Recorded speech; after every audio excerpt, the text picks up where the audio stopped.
Como começar do jeito certo? Olá, eu sou Yara Restini, passei por 7 casamentos e muitas histórias amorosas, felizes e infelizes. Estou aqui para ajudar você a conquistar a sua felicidade. Nesse vídeo eu vou falar do jeito certo de começar um relacionamento.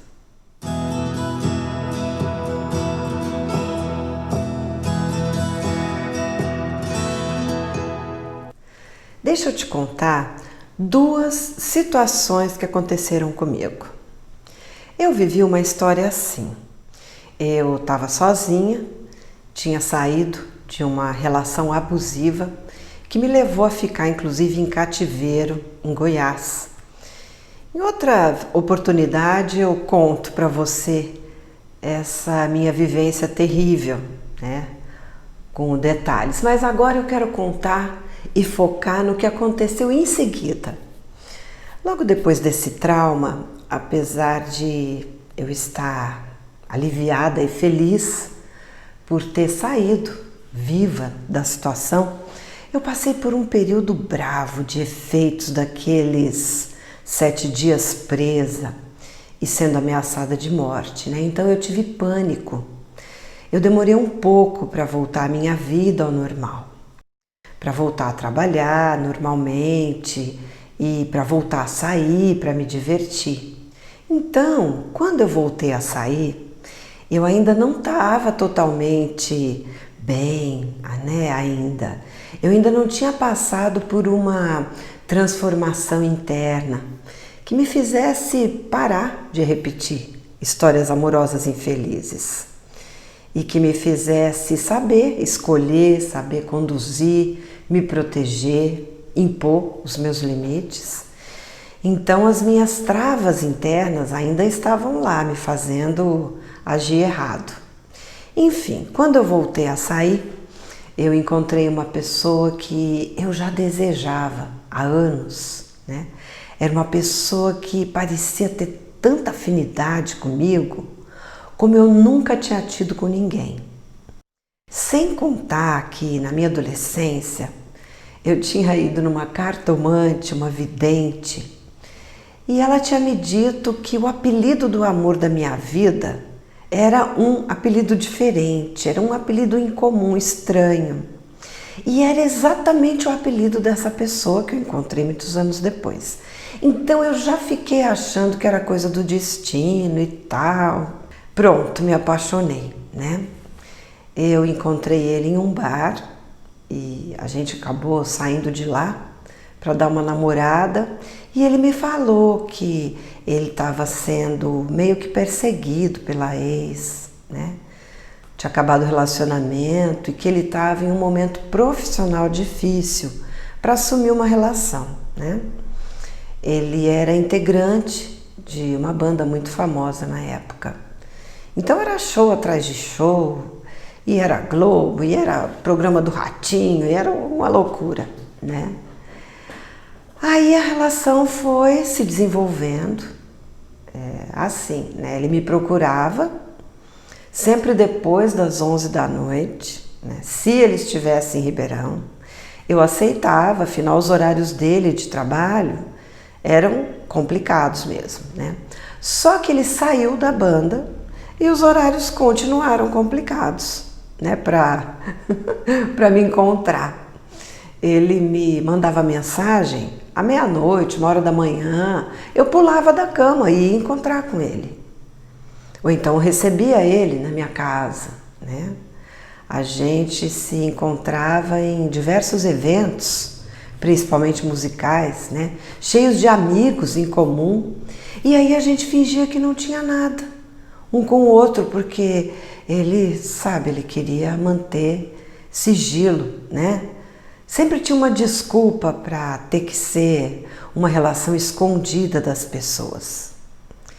E quando ele via que eu estava desanimando e começava a ameaçar sair, querer sair da relação, por ser desse jeito, ele falava assim: calma, a gente está quase lá. Olha, meus problemas com a minha ex e as partilhas e tal estão sendo resolvidas. Aí eu vou poder assumir a gente. Tem só mais um pouquinho de calma. E eu esperava, e assim foi. Até que ele dormiu na minha casa até uma quarta-feira, e na sexta-feira ele soltou uma foto com outra mulher no Instagram dele, escrito amor para sempre ou algo assim. Ou seja, ele estava com as duas, né? Acabou escolhendo ela. Então eu estava sendo traída e sendo compreensiva e acreditando nas desculpas que ele me dava. Foi um baque, nem preciso dizer o tanto que eu sofri, né? Eu fiquei até doente. E em um outro momento meu a história foi assim. Eu conheci uma pessoa que, aliás, eu conhecia de vista há uns 20 anos. Mas eu conheci de verdade essa pessoa na roda do projeto Choro da Casa, né? É um projeto de chorinho do qual eu faço parte. E rolou ali um clima bom, leve. A gente chegou a ficar juntos uma noite, mas passou. Eu fiquei super interessada, gostei demais dele. E a gente continuou convivendo naquele ambiente, né, cultural, sempre em clima ali de paquera, de sedução. E foi ficando assim por um ano. Depois de um ano, ele foi ficando mais próximo e aí a gente começou a namorar. E foi um começo assim, a gente conversou sobre como seria esse namoro, como funcionaria essa dinâmica, o que é importante para mim, o que é importante para ele, né? O que um aceita e não aceita, o que o outro aceita e não aceita. E assim foi crescendo o envolvimento, né? Foi crescendo a admiração de cada um pelo outro. E foi se construindo aí uma relação em que um conversa carinhosamente e pacificamente com o outro se alguma coisa incomoda. Sabe, uma relação em que, mesmo sem nenhum problema ali acontecendo, é sempre conversado. Como é que cada um está se sentindo ao longo do desenvolvimento ali, da relação. Então, é uma relação tranquila, madura, onde todos os aspectos da relação vão ficando mais gostosos e mais sólidos a cada dia. Uma relação em que se respeita os limites, as atividades um do outro, os estados de espírito de um e de outro, né? Uma relação em que os dois procuram dar o seu melhor para que tudo se mantenha bom, tudo se mantenha gostoso e em paz, né? Uma relação em que se dorme conversando depois do sexo, sem nem perceber que já está caindo no sono, sabe? Um amor tranquilo. Nessas histórias que eu vivi, a gente percebe que o início determina, define como é que vai ser a relação. E a gente vê a diferença entre um mau começo e um bom começo. Na história em que eu estava mal emocionalmente, iludida até com o apelido lá da cartomante, né, na adolescência, e completamente enganada sobre as afinidades, porque eram fantasias minhas.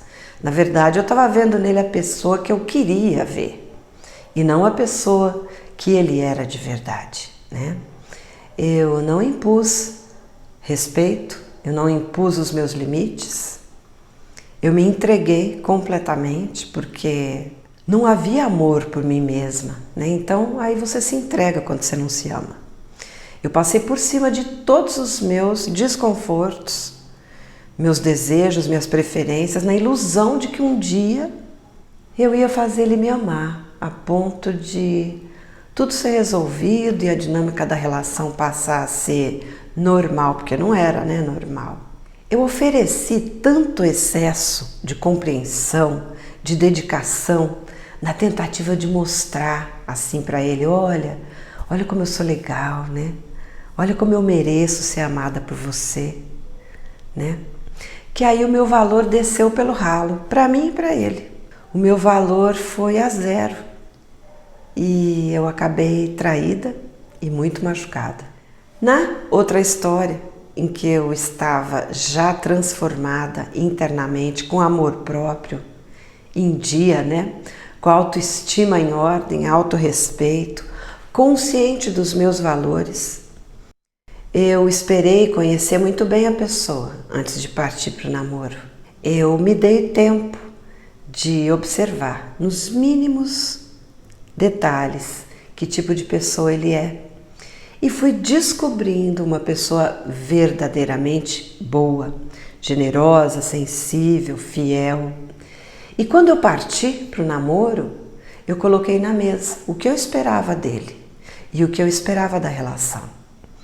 Como eu queria que as coisas fossem. E ele também. Então as conversas assim são construtivas, maravilhosas, onde um sempre aprende coisas com o outro, um valoriza o outro, os dois alimentam positivamente a relação dia após dia. A convivência é cada vez melhor e é assim que se constrói o amor, dia após dia. E isso começa no primeiro dia, na primeira vez que você vê uma pessoa na sua frente. A chave está sempre no início. E por que é que você começa errado? Olha, a ansiedade faz você escolher errado, porque nela tem pressa de começar uma história. Ela faz você conduzir errado também, porque envolve a pressa na construção da relação, a pressa dela se desenvolver rápido. E nessa pressa dela evoluir rápido, o que é que você faz? Você quer logo dizer que ama, ouvir que é amada, né? Você quer forçar uma intimidade que ainda não aconteceu. Você quer logo que as etapas passem, ou que elas sejam puladas, né? E aí, se a pessoa que você encontrou for ansiosa também, ou então se for um manipulador, ele passa a responder a tudo isso no mesmo ritmo. E aí é onde acontecem aquelas histórias de morar junto depois de um mês, né? Só um mês que conheceu já vai morar junto, casar, já envolver as famílias na primeira semana, sabe? Fazer uma sociedade profissional em 2 meses. Na ansiedade e na carência, você nem se dá tempo de conhecer a pessoa e de ver se realmente é possível se construir um amor ou até uma sociedade ali. As suas travas internas também fazem você começar do jeito errado. O que são travas internas? São sentimentos, crenças, costumes, vivências mal resolvidas. Filosofias de vida que ficam aí dentro de você travando a sua vida amorosa. Essas suas travas internas produzem ilusões, medos infundados, impressões erradas sobre a pessoa. E assim, claro que você vai tomar decisões erradas, tanto na hora de escolher, quanto para ir levando a relação. As suas inseguranças e a sua falta de amor próprio, por exemplo, vão ferrar a sua escolha e a sua levada aí da relação. Porque você não consegue impor, sabe, o que você quer de verdade. Você não consegue proteger os seus limites. Você não consegue impor respeito e nem perceber o seu próprio valor e fazer o outro perceber também.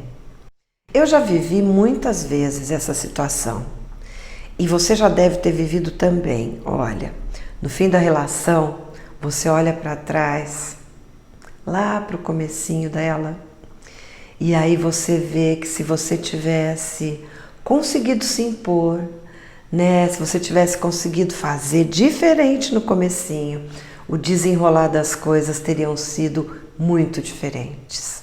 Você olha para trás e vê que se você estivesse bem, se você estivesse centrada, serena, talvez você nem teria escolhido aquela pessoa para amar. E não adianta começar uma história amorosa percebendo que tem alguns problemas ali e aí ficar achando que depois você vai dar um jeito. Não adianta confiar que você tem poderes que não tem de mudar a outra pessoa, de mudar o funcionamento ali da relação conforme o tempo for passando. Porque isso não acontece. É igual colmeia. Você já viu como as abelhas vão construindo aquele favo de mel lindo, com os canais tudo em forma de pentágono, assim fica tudo certinho ali, né? Tudo lindo. Então elas começam a depositar a cera daquele jeito, porque lá na base, na matriz, no comecinho da cera, tem esse modelo lá embaixo. Aí elas vêm formando os canais de mel naquele formato. A matriz da relação está lá no começo, sabe? Está lá no seu autorrespeito do começo, na sua autoestima do começo, na sua autoproteção do começo. É no começo que você mostra para o outro o que pode caber e o que não pode caber na relação. O que você pode aceitar e o que você não pode aceitar. O que você quer da relação e o que você não quer. O que fazer para começar do jeito certo? A primeira coisa a fazer é cuidar de si mesma para estar em condições ideais, certo? Você precisa estar dona de si, consciente dos seus valores, consciente dos seus limites, tá? Os limites precisam ser impostos de cara, desde o primeiro minuto com alguém. Sempre que eles forem ameaçados, seus limites. Se respeitando e se amando para conseguir se proteger e proteger os seus desejos e os planos para a sua vida. E como é cuidar de você mesma? É tratar das suas dores internas, das suas travas internas, da falta de amor por você mesma, dos seus traumas, cuidar das suas dificuldades de mudar de atitude com você e com o outro. Isso é fundamental. A segunda coisa a fazer é definir que tipo de pessoa você quer e também e principalmente que tipo de pessoa você não quer. Aí é hora de pesar tudo que é importante para você em uma pessoa. Por exemplo, eu quero uma pessoa que seja generosa, que seja carinhosa, quero que ele seja meloso, então o contrário, quero que ele fique mais na dele e não fique grudado, quero um que fique grudado, quero um que goste de sair para dançar, um que pratique esporte. Quero que ele seja vegetariano, ou então que ele goste de fazer churrasco. Quero que ele seja viúvo, ou então que ele seja divorciado com filhos adultos já. Quero que seja engraçado, que ele seja calado, ou então que ele seja falante. Quero uma pessoa que seja respeitosa com as mulheres. Quero que ele goste de samba, de pescar. Quero que ele se sustente sem precisar da minha ajuda e assim por diante. E é hora de definir o que você não quer em uma pessoa. Eu não quero uma pessoa que goste de funk. Eu não quero uma pessoa que não goste de cinema.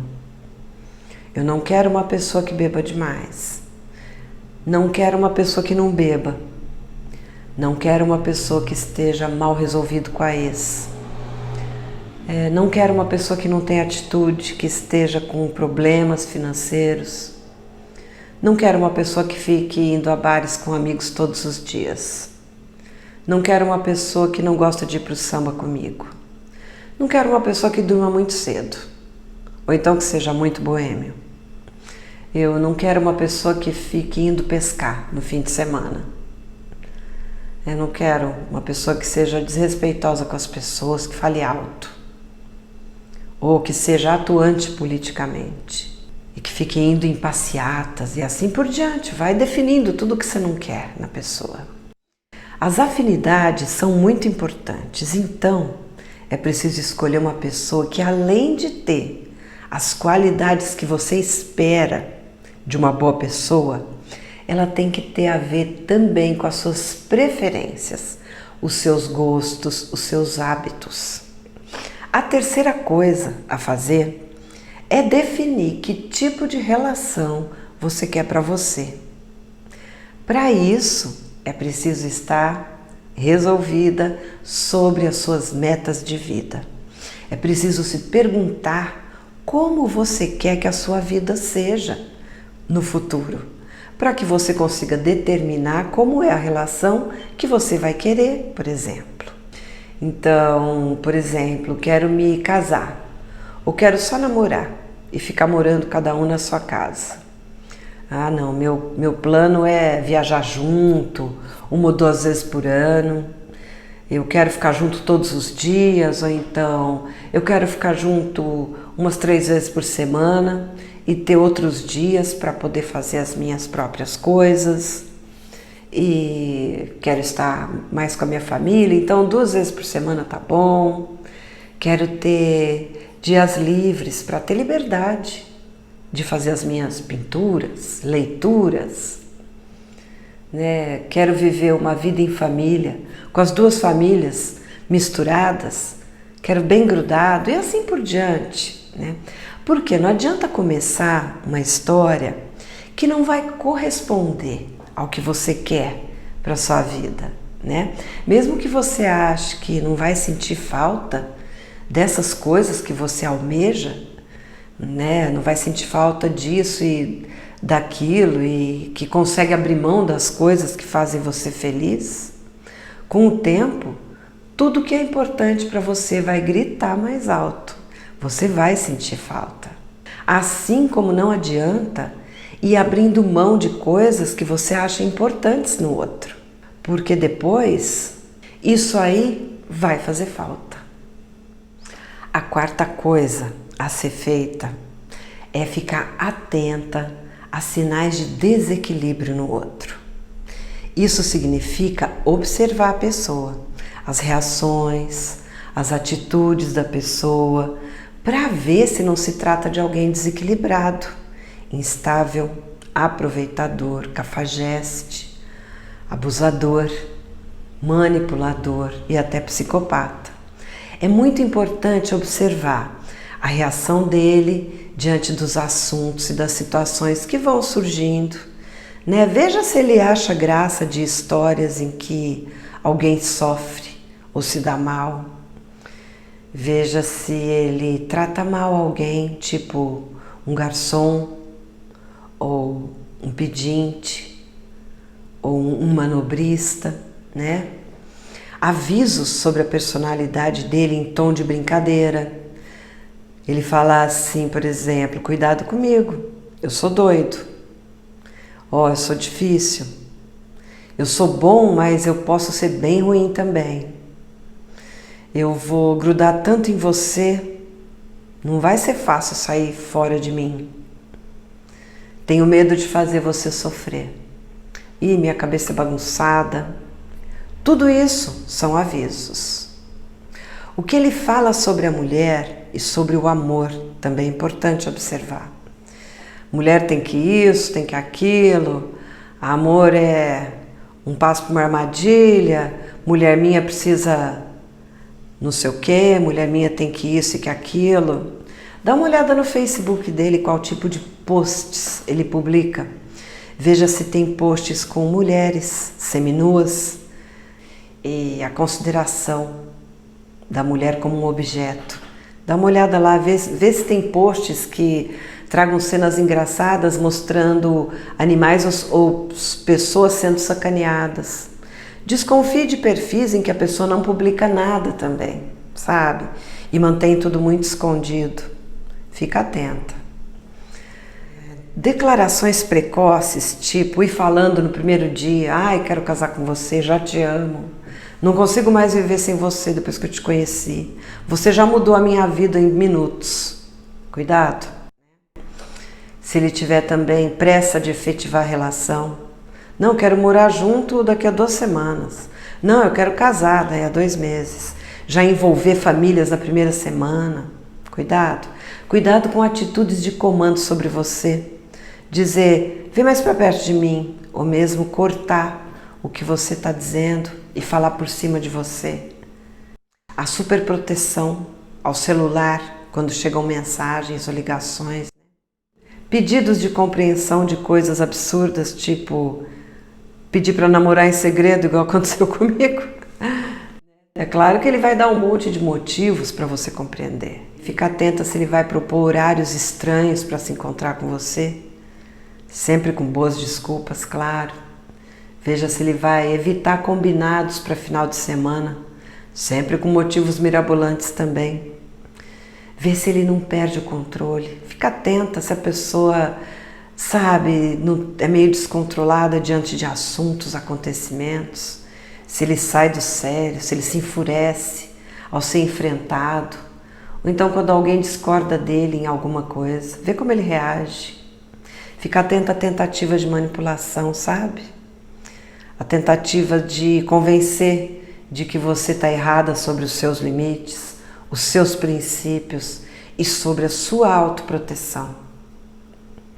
Né? Aquela coisa assim, ai, mas o que é que tem de mais a gente fazer amor a 3?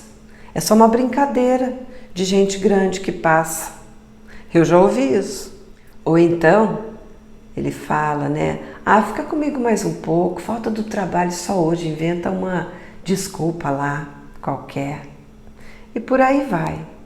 A quinta coisa a fazer é colocar os combinados sobre a mesa, sabe? Isso significa falar abertamente sobre as suas preferências, sobre o que cabe e o que não cabe na relação. Então, por exemplo, se para você não cabe na relação ele dormir na casa de uma amiga, avisa, certo? Fala, ó, para mim isso não cabe.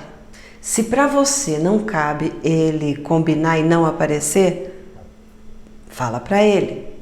Se para você não cabem traições, já avisa. Se para você não cabe deixar você em casa para sair sozinho na sexta-noite, já fala, já faz o combinado.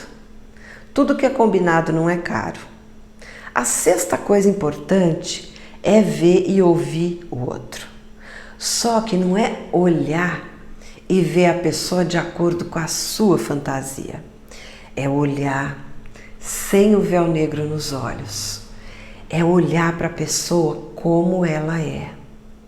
Sabe, nem enchendo essa imagem de flores e corações e nem colocando chifres de demônio na pessoa. E já lendo sacanagens onde realmente não tem. E ouvir é ouvir de verdade. Ouça essa pessoa prestando atenção nas histórias que ele conta sobre ele, sobre as coisas que ele sente, sobre as opiniões dele, sem deixar suas fantasias contaminarem essa sua escuta. Sabe, ouvindo exatamente o que ele está falando. É ouvir sem se armar e nem misturar os seus pensamentos. É deixar que ele se mostre para você. A sétima coisa importante é se permitir conhecer profundamente a pessoa antes de partir para a efetivação. Antes de decidir morar junto, casar. E para conhecer de verdade uma pessoa, você precisa de tempo. Não adianta achar que você conhece uma pessoa em um mês, porque não é assim. Olha, eu já comecei errado muitas vezes na minha vida e eu sei bem a diferença entre começar do jeito certo e começar do jeito errado. E sei das consequências terríveis de se começar errado, consequência no mínimo de perda de tempo. E assim ir construindo uma relação que não traz nenhuma felicidade. E ainda faz sofrer e faz gastar tempo precioso da sua vida, não é? Eu consegui encontrar um caminho para aprender a começar do jeito certo. Inclusive no meu curso Destino Felicidade tem um passo a passo de autotransformação que leva você a modificar a sua dinâmica de começo de relação. E eu quero deixar uma dica prática aqui para você. Reserve um tempo para planejar sua vida amorosa. Senta tranquila, escreva tudo o que você deseja do dia a dia da sua vida, do dia a dia da relação que você sonha para você. Escreva também todas as coisas que você quer em uma pessoa e todas as coisas que você não quer ou não aceita em uma pessoa. Tenha essa lista com você e lembre-se dela sempre que surgir uma nova possibilidade aí de amor para você. Dá uma chegada para ver se a pessoa tem realmente condições de se relacionar com você. Vê se ela corresponde a essa lista, né? Veja se essa relação tem possibilidade de ser do jeito que você quer e merece. Eu espero que você tenha gostado desse vídeo e que eu possa ter, mesmo que pouco, ajudado você a chegar um pouquinho mais próximo do seu desejo de ser feliz de verdade. Obrigada. E lembre-se, ame-se em primeiro lugar sempre. Você merece ser feliz e vai ser muito feliz.